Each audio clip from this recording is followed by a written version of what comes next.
Commander Jake Morrison stood on the bridge of the UES Horizon and watched the stars through the main screen. His ship moved through space toward the meeting point, where humans would talk to aliens for the first time in history. The Zelithians had been watching Earth for many years but never made contact until now. Jake felt nervous but tried not to show it to his crew. Drive Lisa Hamilton checked her notes one more time. She was the ship's expert on alien life and had studied everything they knew about the Zelithians. The report said they were very smart, but did not show emotions like humans did. They saw other species as either useful or dangerous, nothing in between. Their leader who would meet with them was called Vex High Thornwick according to the files. The meeting would happen at a space station near a distant star. Jake had brought his best people. Lisa would handle the science talks. Carlos Rivera, the engineer, would watch their ship systems. Captain Morrison himself would speak for all humans. They had practiced this meeting many times, but nobody knew what would really happen. When they reached the station, Jake felt his heart beat faster. The Zelithian ship was already there. It looked nothing like human ships. The metal was smooth and curved with no sharp edges anywhere. Strange lights moved along its surface in patterns that hurt to look at directly. Jake wondered what the aliens inside thought of human ship design. They docked with the station and walked through metal corridors to the meeting room. Jake wore his best uniform. Lisa carried her research equipment. Carlos stayed quiet, but his eyes watched everything. The room was plain, with just a table and chairs. One wall was made of clear material so they could see space outside. Then Vex High entered the room, and Jake tried not to stare. The alien was tall with skin that looked like colored crystal. He had forearms and eyes that seemed to count and measure everything they saw. When he spoke, his voice came from a small device on his chest because his mouth could not make human sounds. "I am Vex High Thornwick of the Zelithian Empire," the device said in perfect English. "I speak for my people in this first meeting with humans." Jake introduced himself and his team. The formal talks began just as they had practiced. They exchanged information about their species and discussed trade possibilities. Vex High asked many questions about human technology and military strength. His questions were logical and direct. He showed no interest in human culture or art or music. But then, Jake mentioned Earth itself. He talked about the blue oceans and green forests, and how different parts of the world had different weather. He described how some places were hot while others were cold, how rain fell from clouds and snow covered mountains in winter. Something changed in Vex High when Jake spoke about Earth. The alien's second pair of eyes grew wider. His crystal skin shifted to slightly different colors. His voice through the translator seemed less steady when he asked his next questions. "Your planet has water that falls from the sky." Vex High said, "This happens without technology." "Yes," Jake replied. "Rain is natural. It waters our plants and fills our rivers, and you say different regions have different temperatures at the same time." "That's right. When it's summer in one part of Earth, it's winter in another part." Lisa noticed that Vex High was leaning forward slightly. His rigid posture had relaxed just a little. She had studied alien behavior, and this seemed important. The formal meeting continued for 2 more hours. They signed basic agreements and exchanged cultural databases. Vex High remained professional, but Lisa saw him looking at the images of Earth that appeared on the room's screens. When a picture of a forest appeared, his eyes stayed on it longer than necessary. As the meeting ended, Vex High stood to leave, but then he paused and turned back to the humans. "Your report mentioned that humans keep living plants inside their homes," he said. "Is this for food production?" "Sometimes," Lisa answered, "but often we keep plants just because they're beautiful." Vex High repeated the word slowly. "You keep living things for no practical purpose." "We like how they look and smell," Jake said. "They make us happy." Vex High stared at them for a long moment. His skin colors shifted again. Then he nodded and left without another word. Later on their ship, Carlos asked Lisa what she thought about the meeting. "Something happened when we talked about Earth," she said. "Did you see how he reacted?" "He seemed interested," Jake agreed. "More than interested, actually." "The Zelithians are supposed to be purely logical," Lisa said, but Vex High showed curiosity about things that have no practical value. "That's not logical behavior according to their culture." Jake looked out at the alien ship through their view screen. Maybe were more interesting than they expected. None of them knew that on the Zelithian ship, Vex-High was staring at recordings of Earth, forests, and oceans. For the first time in his life, he felt something his people had no word for, something that would change everything. 3 weeks after the first meeting, Vex-High sent another message to the human ship. He wanted to meet again. He said he needed to clarify some cultural information for his report to the Zelithian Empire. Jake Morrison was suspicious about this request. Aliens did not usually ask for second meetings unless something was wrong. Drive Lisa Hamilton disagreed with Jake's concerns. She believed this was a chance to build better relations with the Zelithians. She had been studying the recordings from their first meeting and noticed things others missed. The way Vex-High had paused when looking at Earth images, how his voice changed when asking about rain and seasons. Lisa thought the alien was more curious about humans than he wanted to admit. Jake decided to accept the meeting request, but he brought extra security. Carlos Rivera would monitor both ships during the talks. Lisa prepared new materials about human culture since Vex-High claimed to need clarification on cultural matters. She gathered recordings of music and art and videos showing different parts of Earth. When they met at the space station again, Vex-High looked different somehow. His crystal skin had small patterns that were not there before. His movements seemed less rigid. He carried a small device that he said would help him record information for his cultural analysis. I require additional data about human social structures, Vex-High said through his translator. My previous report was incomplete, but his questions were strange for someone writing an official report. He wanted to know why humans created music when it served no survival purpose. He asked about festivals and celebrations. He was curious about why people gathered together just to share food and talk. Lisa decided to show him some of the recordings she had brought. First, she played classical music by human composers. Vex-High listened without moving, but his secondary eyes dilated and his skin colors shifted subtly. When she showed him paintings and sculptures, he leaned closer to the screen. Then, Lisa showed him a video of autumn in a forest. The trees had changed from green to red and yellow and orange. Leaves fell slowly through the air to cover the ground. Vex-High watched this recording 3 times without speaking. The plants change color before they die. He finally said yes. Lisa replied, it happens every year when the weather gets cold. Then in spring new leaves grow and everything turns green again. This cycle repeats without purpose. The purpose is survival through winter. But many humans think autumn is the most beautiful season. Beautiful, Vex-High said that word again, like he was trying to understand its meaning. Carlos had been monitoring the alien ship. During their meeting, when they took a break, he pulled Jake aside with surprising news. The Zelithian ship has been modifying its environmental systems, Carlos whispered. They're running higher humidity and different atmospheric pressure. The readings match Earth normal conditions. Why would they do that? Jake asked. I don't know. But it started right after our first meeting when they returned to the meeting room. Lisa decided to try something bold. She had brought a small potted flower from Earth as a backup gift. The flower had bright yellow petals and green leaves. She had not planned to give it away, but something about Vex-High made her want to take the risk. I brought something from Earth, she said. It's a living plant like the ones we talked about. She placed the pot on the table between them. Vex-High stared at the flower like it was the most amazing thing he had ever seen. Very slowly he reached out with one of his hands. His fingers barely touched the yellow petals. Then something incredible happened. Vex-High began to shake. His crystal skin cycled through colors rapidly. His breathing became irregular. For the first time since they met him, he spoke without using his translation device. His natural voice was musical and complex. The sounds were unlike anything humans had heard before. Even though they could not understand the words, the emotion in his voice was clear. Wonder and joy and something that might have been longing. Lisa felt tears in her eyes watching this reaction. Jake and Carlos stood frozen, not wanting to break the moment. Vex-High continued to touch the flower gently while making soft sounds in his own language. When he finally used his translator again, his voice was different. The small life form produces no food or materials.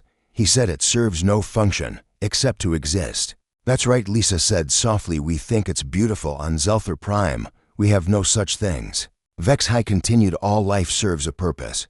In our systems, nothing exists only for beauty. Don't you have any wild plants or animals long ago perhaps?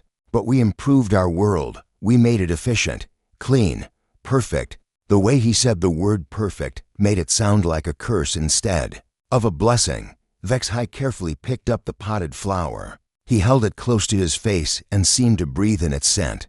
"May I take this back to my ship?" he asked. "Of course," Lisa said. "It's a gift." He repeated, "You give something valuable and expect nothing in return. We hope it will remind you that humans want to be friends with Zelithians for a long time." Vexhai just looked at the flower. Then he looked at each of the humans. "I must return to my ship now," he said, "but I would like to request something unusual. What do you need?" Jake asked. "More recordings of your planet, specifically the sounds. I want to hear rain falling and wind moving through trees, and the sounds your oceans make." Lisa promised to send him audio files of all those things. As they prepared to leave, Vexhai spoke one more time. "My people believe that emotion makes beings weak and inefficient," he said, "but when I see this flower and think of your rain and forests, I feel something I have no words for." "Is this what you call emotion?" "Yes," Lisa said, "that's exactly what it is." Vexhai nodded slowly. "Then perhaps my people are wrong about many things." Back on his ship, Vexhai placed the flower near a window where it could see the stars. He had never owned anything that existed purely for beauty. As he listened to the earth sounds Lisa had sent him, he wondered what his world had lost when it chose efficiency over wonder. When Vexhai returned to Zelther Prime, he faced questions from the High Council. Supreme Coordinator Nexren waited in the crystal chamber where important decisions were made. The room was perfectly white and clean with no decorations anywhere.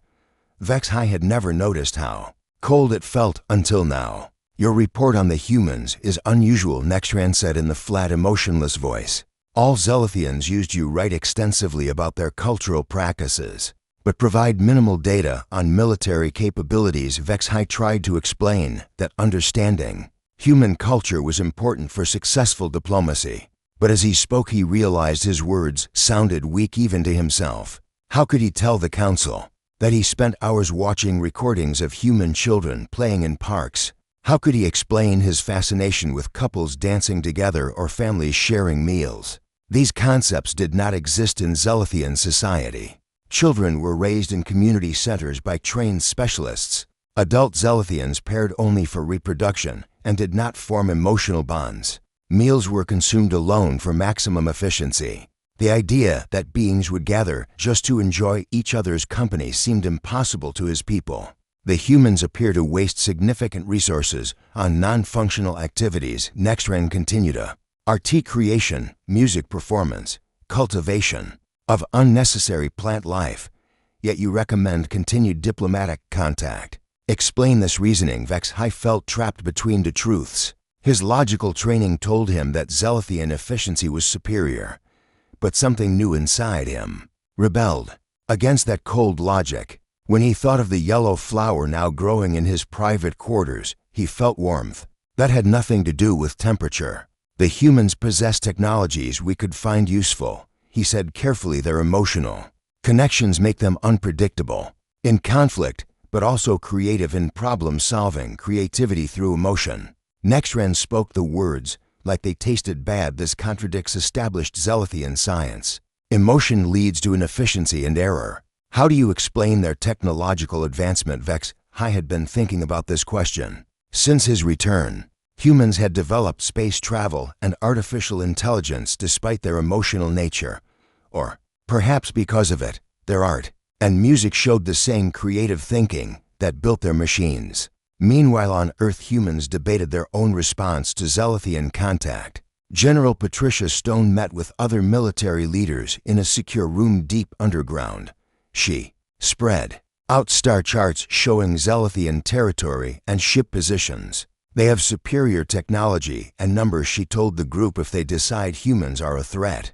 We cannot win a direct war." Ambassador Richard Cole disagreed with the military approach. He believed cultural exchange was the key to peace. In his office overlooking the ocean, he drafted proposals for student exchange programs and joint research projects. "We need to show them what makes humanity special," he argued in meetings with world leaders, "our compassion and creativity and love of beauty." These are our greatest strengths. Dr. Lisa Hamilton had her own idea. She sat in her laboratory, surrounded by recordings from both meetings with Vex High. She had analyzed his voice patterns and body language and reached a startling conclusion. Vex High was changing.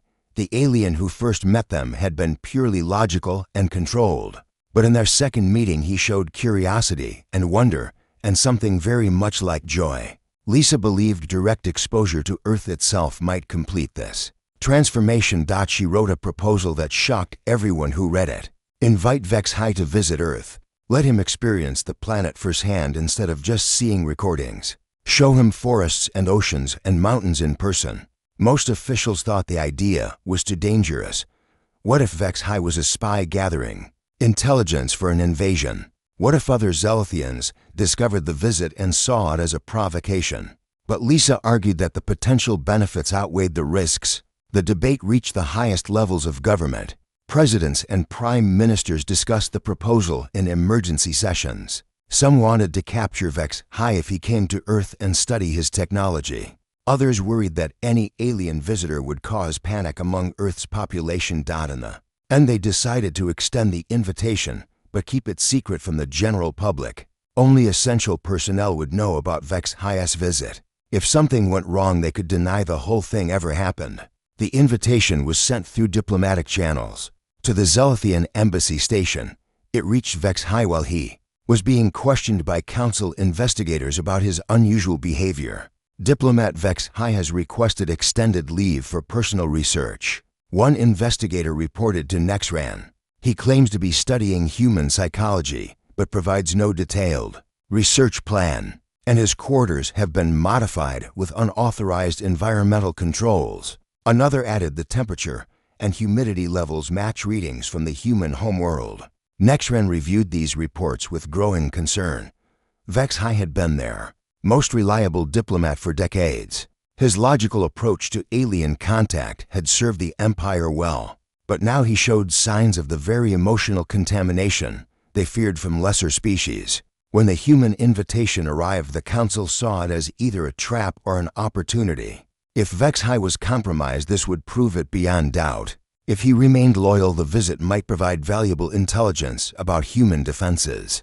They granted permission for the visit, but assigned surveillance teams to monitor everything. Vex High would go to Earth, but he would not go alone. In his quarters, Vex High read the invitation message over and over. The chance to walk on the world that produced rain and forests and flowers filled him with anticipation he had never experienced. But he also felt fear, not of humans, but of what he might discover about himself. He looked at the yellow flower Lisa had given him. It had grown new leaves since arriving on his ship. Each day he watched it change and grow and felt something his people called impossible. He was beginning to understand that some things could not be measured or categorized or controlled. The flower simply existed, and somehow that was enough. When he accepted the invitation to visit Earth, Vex High knew he was crossing a line that led away from everything his people believed. But the pull of that strange blue world was stronger than his fear. He would go to Earth and finally understand what humans called beauty. He did not know that decision would change not just his own life, but the fate of two civilizations. Vex High's ship descended through Earth's atmosphere toward a hidden landing site in the mountains of North America. Drive Lisa Hamilton waited at the secure facility with Commander Jake Morrison and a small team of scientists and security personnel. They had prepared for this moment for weeks, but nobody knew what to expect. When an alien stepped onto Earth for the first time, the Zelithian ship touched down on the concrete pad with no sound at all. Its smooth hull reflected the morning sunlight in patterns that hurt human eyes to watch directly. For long minutes, nothing happened. Then a section of the hull became transparent, and Vex High stepped out. He wore no protective suit or breathing apparatus. His crystal skin gleamed in natural sunlight as he took his first steps on solid ground. But then something unexpected happened. Vex High stopped walking. His forelegs began to shake, and he dropped to his knees on the concrete. Lisa rushed forward thinking something was wrong. But when she reached him, she saw that Vex High was not injured or sick. His secondary eyes were wide open, and his skin cycled through colors more rapidly than she had ever seen. He was overwhelmed by sensory input his species had forgotten over thousands of years. The smell of pine trees and grass and flowers filled his breathing passages. Wind moved across his skin, carrying scents from the forest nearby. Birds sang in the trees and insects buzzed through the air. For a being raised in sterile climate-controlled environments, the natural world was almost too much to process. You hurt?" Lisa asked, kneeling beside him. Vex-Hi looked at her with something like wonder in his alien eyes. When he spoke, his natural voice carried emotions his translation device could not convert. "Your world is alive," he whispered. "Everything is alive and moving and growing." Jake helped Vex-Hi stand up slowly. They had planned a careful introduction to Earth's environment, but clearly those plans were not adequate. The alien needed time to adjust to natural sensations his people had bred out of their experience. They moved him to a small building near the landing pad where he could rest and adapt gradually. Through the windows he watched clouds move across the sky and trees sway in the wind. Lisa brought him water from a natural spring and watched his amazement at liquid that came from underground without any technology. Over the next few days, Jake and Lisa guided Vex-Hi through carefully selected Earth experiences. They started with simple things: walking on grass instead of metal floors, touching the bark of trees and feeling the rough texture under his fingers, listening to a stream flow over rocks, and watching fish swim in the clear water. Each new experience affected Vex-Hi profoundly. When they showed him a meadow full of wildflowers, he spent an hour just standing among them. The riot of colors and shapes and scents seemed to entrance him completely. He touched petals gently and bent down to smell different blooms. "On Zelther Prime, we have flowers in our botanical research stations," he told Lisa, "but they are grown in containers for specific purposes. I never imagined flowers could exist in such variety and abundance." Just because they can, the breakthrough came when they took him to see the ocean. They drove to a cliff overlooking the Pacific where waves crashed against rocks far below. Vex-Hi had seen water before, but never in such vast quantities moving with such power. He stood at the cliff edge for hours watching the endless motion of the sea. "It never stops," he said in amazement. "The water moves constantly, without any control or purpose. The moon's gravity pulls on the water to make tides," Lisa explained, "and wind creates the waves. Natural forces creating beauty without intelligence." Behind them that evening they built a fire on the beach. Vex-Hi had never seen controlled combustion used just for warmth and light instead of industrial purposes. He watched the flames dance and listened to the wood crackle while waves rolled onto the sand nearby. "Fire was one of humanity's first tools," Jake said, "but we still find it beautiful and comforting. You have advanced technology, but you still use primitive methods when they please you. Sometimes the old ways are the best ways." Vex-Hi reached out to feel the heat from the flames on his crystal skin.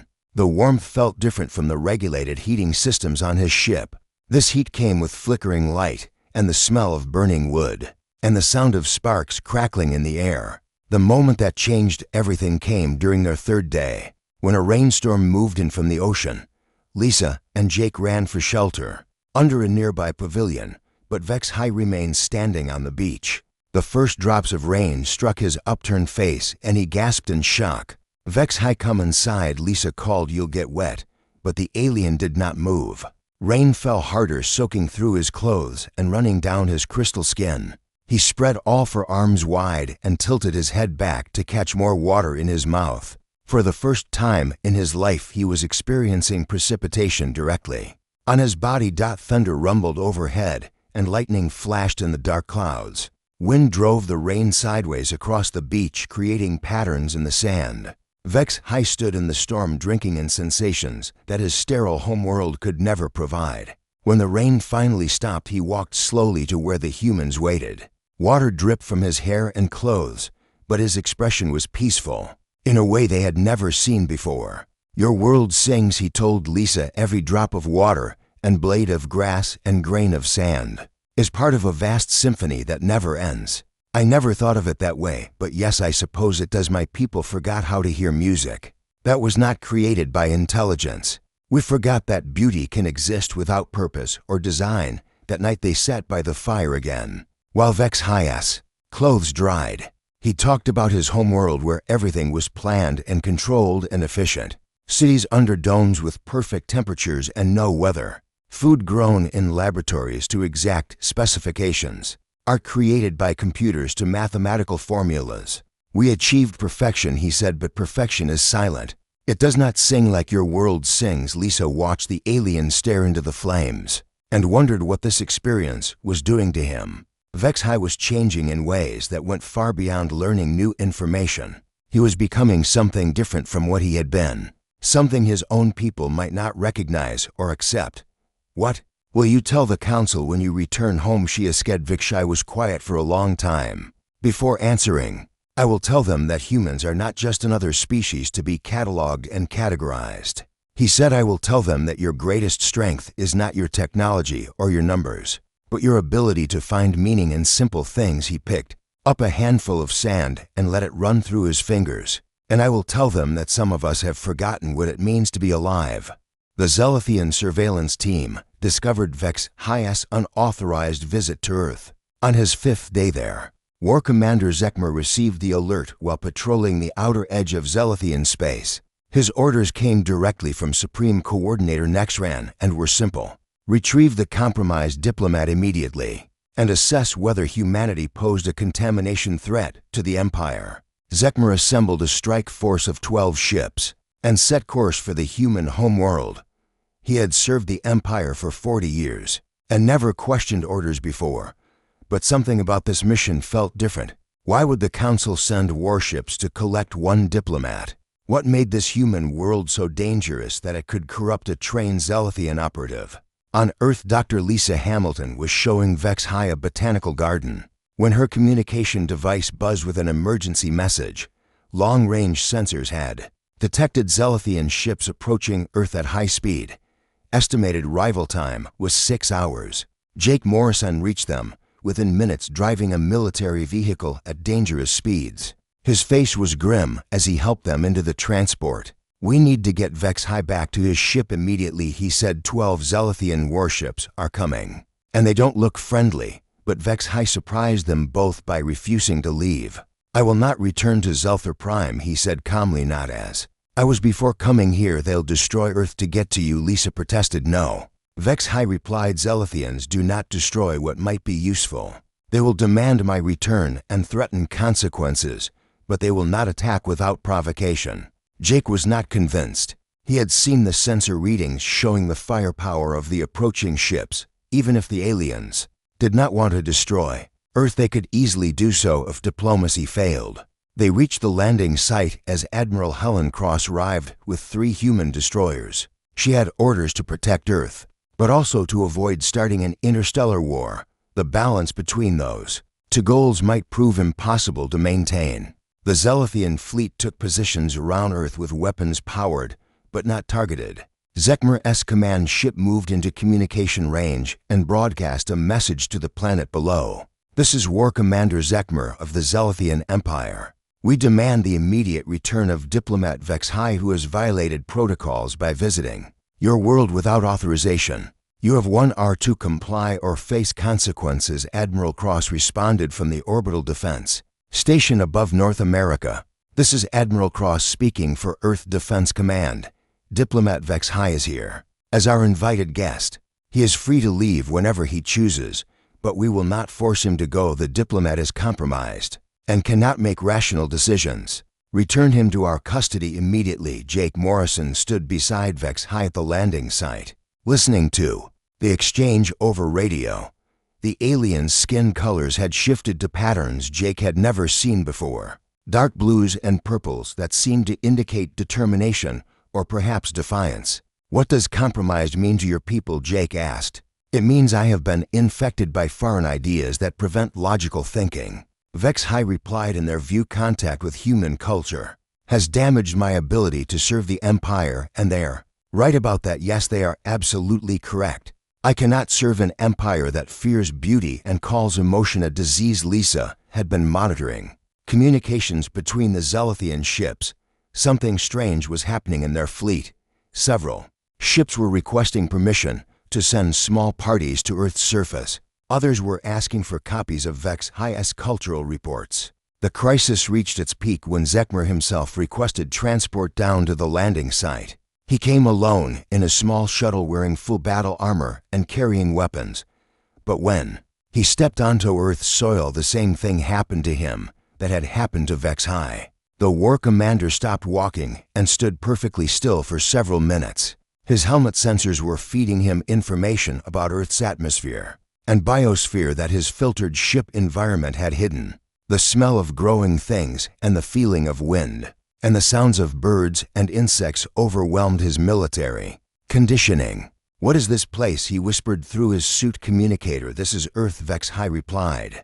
"This is what we gave up when we chose efficiency over life." Jake made a decision that could have started a war. He stepped forward and offered political asylum to Vex High in full view of the Zelithian commander. "Vex High Thornwick, we offer you protection under Earth law. As a political refugee seeking freedom from persecution." Zekmer raised his weapon toward Jake but did not fire. His training said to eliminate the threat, but something about this place made violence feel wrong. Instead, he activated his armor's external speakers and made a surprising choice. He began broadcasting everything his sensors recorded directly to the Zelithian fleet above.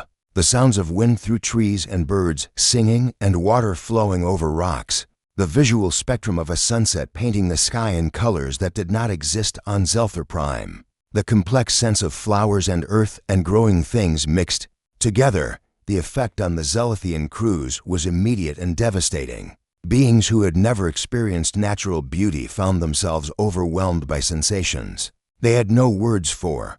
Some began crying tears they did not understand. Others made sounds of wonder in their original language instead of the flat official speech they usually used. On the command ship, First Officer Tekvar listened to the Earth broadcasts and felt something crack inside his chest. He had served the Empire faithfully, but suddenly wondered what they had all been serving. Was efficiency really more important than the beauty coming through those transmissions? "Sir," he said to his captain, "request permission to join the landing party." Similar requests came from other ships. Warriors and technicians and navigators all wanted to experience whatever was affecting their commanders. The rigid discipline of the Zelithian fleet began to dissolve as individuals made personal choices instead of following orders. Zekmer removed his helmet and breathed earth air directly into his lungs. The rich mixture of oxygen and organic compounds tasted like nothing he had ever imagined. When rain began falling from afternoon clouds, he understood why Vex High had refused to return home. "You cannot stay here," he told Vex High. "The Council will send more ships. They will not be as easily influenced as my crews. Then some of your people should come with us. When we leave," Lisa suggested, "see other worlds that still have natural beauty." "That would be desertion. That would be awakening." Vex High corrected. "Just as this is awakening for you." That evening, more shuttles landed, carrying Zelithian crew members who wanted to experience Earth directly. They walked on grass and touched trees and listened to ocean waves. Many wept openly as they realized what their civilization had sacrificed in its pursuit of perfection. Admiral Cross watched from orbit as the Zelithian fleet position shifted from threatening to protective.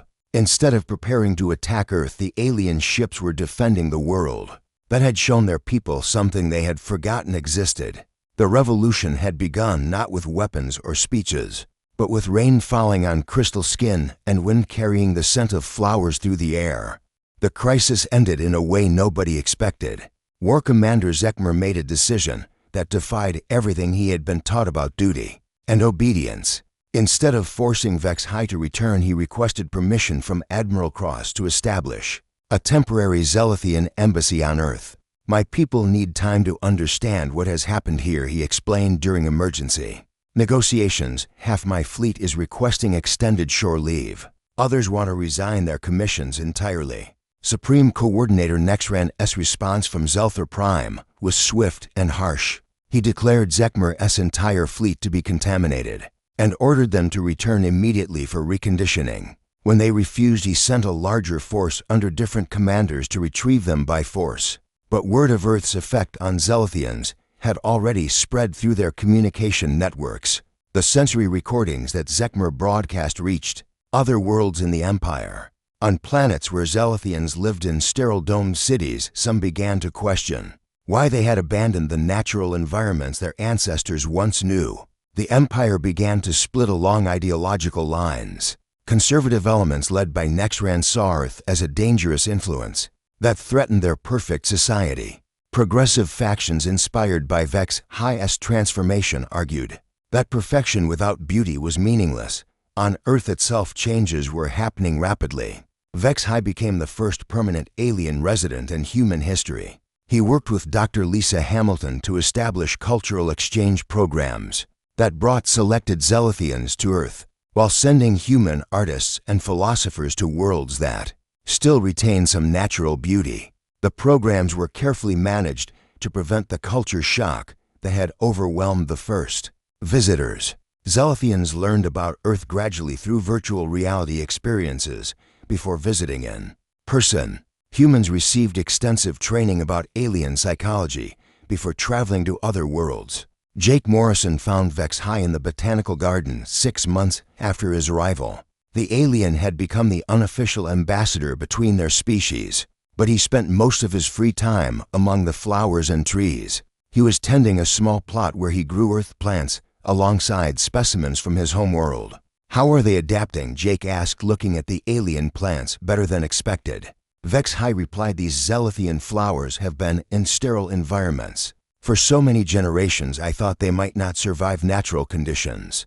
But life finds ways to remember what it once was. Jake understood the metaphor. The flowers represented Vex High's people who had also been separated from their natural origins. Given the right environment, they too might remember what they had lost. Lisa tells me you're planning to return to Zelther Prime, not as a diplomat, Vex High said as summit. Hing else? A teacher perhaps, or a revolutionary? That sounds dangerous. Everything worthwhile is dangerous. My people need to see what I have seen. They need to understand that our pursuit of perfection led us away from everything that makes existence meaningful. Vex High stood and brushed soil from his hands. His crystal skin had permanent color variations now that would have been impossible before Earth. The changes were not just physical, but went deep into his neural patterns and emotional responses. Will they listen to you? Some will, others will try to have me executed for treason. But the idea has been planted now. The recordings and reports from Earth are spreading through our networks. Despite official attempts to suppress them, that evening a small ceremony was held at the spaceport to see off the first mixed crew mission. Vex High's ship had been modified to carry both human and Zelithian passengers. The human volunteers included artists and musicians and philosophers chosen for their ability to share the creative spirit that made humanity unique. Dr. Lisa Hamilton was among the passengers. She had spent months learning Zelithian languages and customs while developing new approaches to cultural exchange. Her goal was to establish permanent human communities on worlds where Zelithians were beginning to question their sterile existence. As they prepared for departure, Vex High walked through the ship's small garden one final time. The space contained plants from both Earth and Zelther Prime growing together in containers, designed to provide optimal conditions for each species. It was a living symbol of what he hoped to achieve on a larger scale. They called it contamination. He told Jake, who had come to see them off. The council used that word to describe what Earth did to me.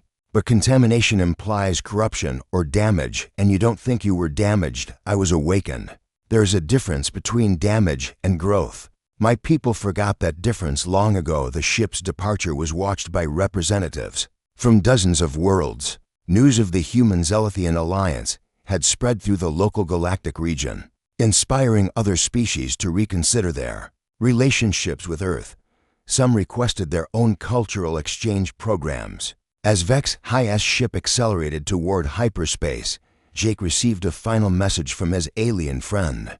Tell your people that they possess something rarer than any technology or resource. You have the ability to find beauty in simple things and meaning in moments that seem unimportant. Do not let anyone convince you that efficiency is more valuable than wonder. Months later, reports began reaching Earth about changes in the Zelithian Empire. Several colony worlds had declared independence from central authority.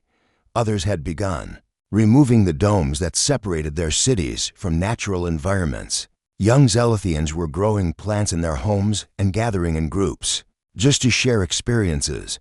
The conservative faction led by Nexran fought back with increasingly desperate measures. They declared Earth a quarantine zone and forbade any contact with humans.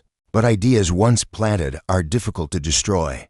The concept of beauty without purpose had taken root in minds that had been starving for wonder. On Zelther Prime itself, Vex High established underground communities where beings could experience modified versions of Earth environments, gardens hidden beneath the sterile city surfaces, gathering places where Zelithians could make music and create art and simply exist together. Without practical goals, the revolution was not violent or political in the traditional sense. It was a revolution of consciousness.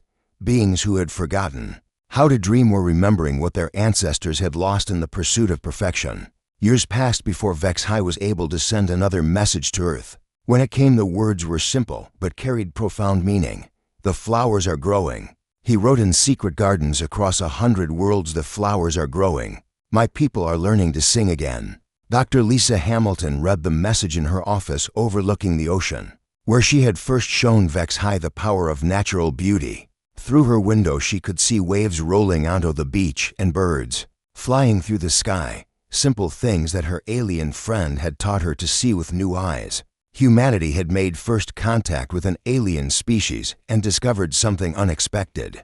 Their greatest gift to the galaxy was not technology or science, but the ability to find wonder in ordinary moments, the capacity to love a world not for what it could provide, but simply for what it was. On countless worlds, beings were learning that lesson.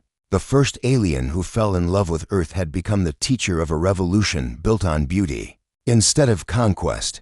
And in gardens hidden and open across the galaxy, flowers grew that had not seen soil for 1,000 years. The universe was remembering how to bloom.